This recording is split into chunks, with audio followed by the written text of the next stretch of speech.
다속사상으로 다시 읽는 도덕경 노자와 다속 41번째 시간입니다.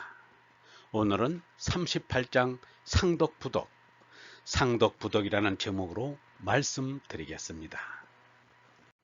경애하는 얼번 여러분, 도덕경 38장은 이러합니다. 상덕부덕, 높은 소갈은 소갈 없는 듯, 시유덕, 이래서 소갈이 있다. 하덕 부실덕, 낮은 소갈은 소갈을 잊지 않아. 시무덕, 이래서 소갈이 없어진다. 상덕 무이 이무 이위, 높은 소갈은 함이 없으니 나란 생각 없이 한다. 하덕 위지 이유 이위, 낮은 소갈은 하되 나란 생각 있어 한다. 상인 위지 이무 이위, 높은 어짐은 하되 나란 생각 없이 한다.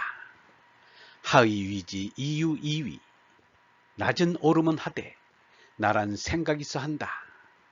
상내 위지 이막지응, 높은 차림은 하고서 고분고분하지 않으면 직양비잉지, 팔을 잡아당겨서 꺾는다. 고실독이 후덕, 그러므로 참을 버린 뒤에 소갈, 실덕이 후인, 소갈을 버린 뒤에 어짐, 실인이 후이, 어짐을 잃은 뒤에 오름, 실을 이 후래, 오름을 잃은 뒤에 차림이다. 불애자 충신지박 이란지수, 저 차리는 이는 속망과 믿음이 얇아 어지러움의 머리다. 전식자 도지화의 우지시, 먼저 아는 것은 참의 꿈이며 어리석음의 비롯이다. 시대장부, 이래서 사나이는 척이후 불거기박, 그 두텀은 절대 들지, 그 얇음 상대에 머물지 않고, 척이실 불거기화, 그 참 절대 들지, 그 반지르 상대에 머물지 않아. 고급히 취차, 그러므로 저 상대를 버리고 이 절대를 잡는다. 성경 창세기에 하느님이 당신의 모습대로 사람을 지어내셨다. 하나님의 모습대로 사람을 지어내시되 라고 하였습니다. 하나님의 창조가 아니라 하나님의 변양이라 해야 합니다. 그러나 하느님으로 말미암은 것만은 이러나 저러나 마찬가지입니다. 하나님이 아무리 자기 형상대로 만들었다고 해도 하느님은 참으로 존재하시고 사람은 거짓으로 존재하는 것이 됩니다. 하느님은 절대 존재이시고 사람은 상대 존재란 말입니다. 존재의 복제이기 때문입니다.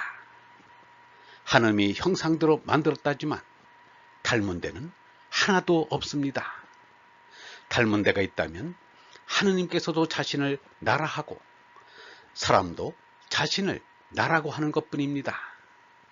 모세가 호렙산에서 하느님을 만나 어리석게도 당신의 이름이 뭐냐고 물었습니다. 그때 하나님은 이름을 대지 않고 나는 스스로 있는 이다 라고 말하였습니다. 하나님은 본디부터 있는 참나이고 사람은 없다가 생긴 거짓나입니다. 참나는 참생명이고 거짓나는 거짓생명입니다. 유영문은 말하였습니다. 이 생명은 가짜 생명이다. 우리는 참 생명을 찾아야 한다. 우리의 일은 참나를 찾는 거다. 하늘나라에는 참나가 들어간다. 가짜 생명은 죽어야 한다. 사람들은 이 세상에서 가짜 생명을 연명시키는 데만 궁리하고 골몰하고 있다. 밥 먹고 똥 누고 하는 이 일을 얼마나 더 해보자고 애쓰는 것은 참 우스운 일이다. 참나인 얼생명은 곧 하느님입니다. 하느님을 어디서 찾을 수 있는가? 예수가 이르기를 하느님 나라는 바로 너희 가운데 있다 라고 하였습니다. 하늘나라가 하느님입니다. 형이상의 세계에서는 하늘나라와 하느님이 따로 있는 것도 아니고 다른 것도 아닙니다. 유영문은 말하였습니다. 하느님께 가는 길은 자기 마음속으로 들어가는 길밖에 없다. 우리의 생각을 마음속으로 향하여 자기 자신을 생각하는 것이 마음속으로 들어가는 것입니다. 그래서 몸의 오간을 다 닫아버립니다. 이를 장자는 이렇게 말하였습니다. 귀로 듣지 말고서, 마음으로 듣지 말고서 민 마음으로 들어라. 몸의 귀로 듣기를 멈춰라. 마음을 죄내에 맞추기를 멈춰라. 민 마음이라는 것은 마음을 비우고 무력을 막는 것이다. 오직 어른 빈 마음에 든다. 빔이란 마음이 깨끗한 것이다. 마음은 그 자체로는 주체성이 없습니다. 제나의 지배를 받든지 얼라의 지배를 받든지 어느 한쪽의 지배를 받습니다. 마음을 비우라는 것은 마음으로 하여금 제나의 지배를 받지 않게 하라는 것입니다. 마음은 제나의 지배와 영향을 물리치면 비게 됩니다. 마음이 비면 저절로 얼라가 마음을 지배하게 됩니다. 마음이 무슨 영원한 생명인 것은 아닙니다. 마음은 생사의 제한을 받는 상대적인 것입니다. 마음은 덧없는 것입니다. 하나님의 성령인 어른 절대성을 지녔기에 온전합니다.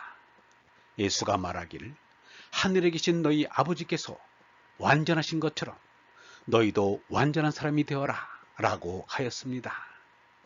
도덕적으로 완벽해지라는 말이 아닙니다. 하느님의 성령으로 거듭나라는 말입니다. 사람의 마음이란 생각입니다.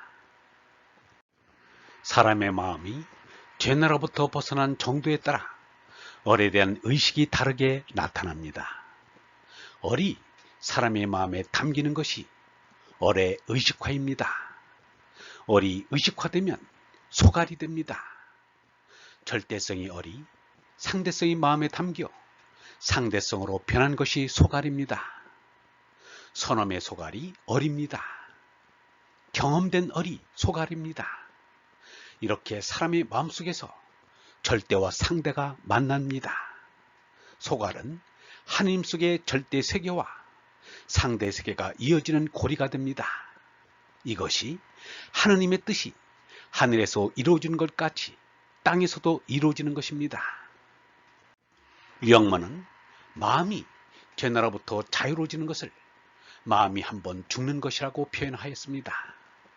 마음이 죽는 것이 아니라 죄나가 죽는 것입니다. 죄나가 완전히 죽어야 하는데 죄나가 덜 죽기도 하고 죽었던 죄나가 살아나기도 합니다. 죄나가 살았다는 것은 죄나가 지닌 수성의 욕망이 활동한다는 말입니다. 주렴계가 이렇게 말하였습니다. 맹자가 말하기를 마음을 기르면은 하고품을 적게 하는 것보다 좋은 것이 없다고 하였다. 나는 이르노니 마음을 기름에 하고품을 적게 하는데 멈추지 말고 적은 데서 없는 데까지 이르러야 한다. 하고품이 없으면 참이 서고 밝음이 뚫린다. 참이 서면 어질고 밝음이 뚫리면 거룩하다. 소성에서 나오는 삼덕의 욕망이 절제되는 정도에 따라서 얼의 모습이 여러 가지가 될 수 있다는 것입니다. 공자는 하느님이 내게 소가를 낳으셨다라고 하였습니다. 천생덕의여가 도생덕의입니다.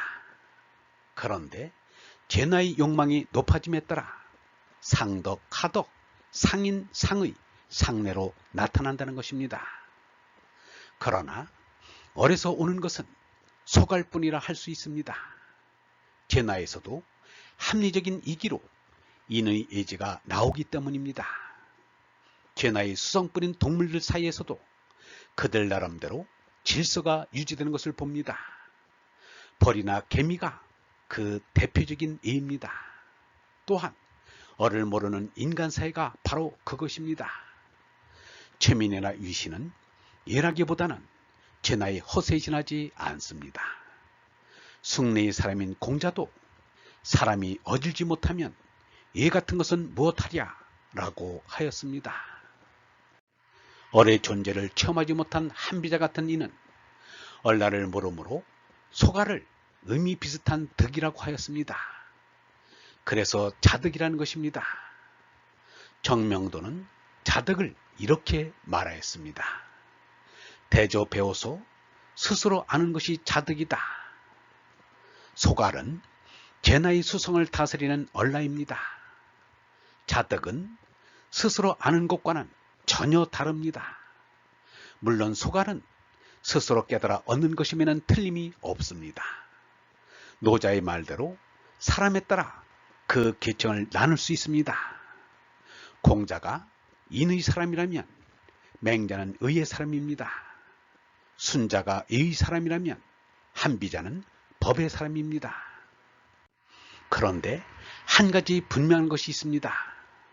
사람이 가장 어릴 때는 법을 가르치고 그 다음에는 예를 가르치고 그 다음에는 의를 가르치고 그 다음에는 인을 가르치고 그 다음에는 덕을 가르치고 그 다음에는 어를 가르쳐야 한다는 것입니다. 이것이 사람이 타고난 짐승버릇에서 벗어나는 길입니다. 사람은 분명 짐승인데 짐승된 생각과 노릇을 버리고 월나라 손나 하느님 아들이 되는 것이 삶의 궁극적인 목적입니다.